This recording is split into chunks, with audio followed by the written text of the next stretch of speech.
नमस्कार, news capital express में आपका स्वागत है। मैं हूं आपके साथ दीप्ति। आइए शुरुआत करते हैं खास खबर के साथ। अजय सिंह यादव ने कहा कि भारतीय जनता पार्टी सरकार का आम बजट घोर निराशाजनक है। आम जनता के लिए बजट में कुछ भी नहीं मिला है। जिस तरह से लंबे समय से आयकर की सीमा और स्लैब में बदलाव करने की मांग चल रही थी, लेकिन वही 10 साल पुरानी सीमा आज भी रखी गई है।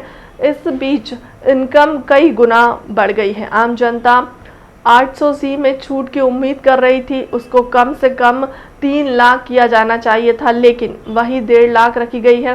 साथ ही पेट्रोलियम पदार्थों पर भी जिस तरह से सेंट्रल एक्साइज लगाया गया है, जो कि महंगाई का बहुत बड़ा कारण है। सरकार से उम्मीद थी कि बजट में पेट्रोलियम पदार्थों में सेंट्रल एक्साइज में छूट दी जाएगी। भारतीय जनता पार्टी सरकार का आम बजट घोर निराशाजनक है। आम जनता के लिए इस बजट में कुछ भी नहीं मिला है। जिस तरह से लंबे समय से आयकर की रेंज चेंज करने की मांग चल रही थी, लेकिन वही 10 साल पुरानी सीमा आज भी रखी गई है। इस बीच में इनकम कई गुना बढ़ गई है। 80C में छूट की उम्मीद कर रही थी आम जनता, जिसको कम से कम 3 लाख किया जाना चाहिए था, लेकिन वही 1.5 लाख रखी गई है। साथ ही पेट्रोलियम पदार्थों पे जिस तरह से सेंट्रल एक्साइज लगाया गया है, जो कि महंगाई का बहुत बड़ा कारण है।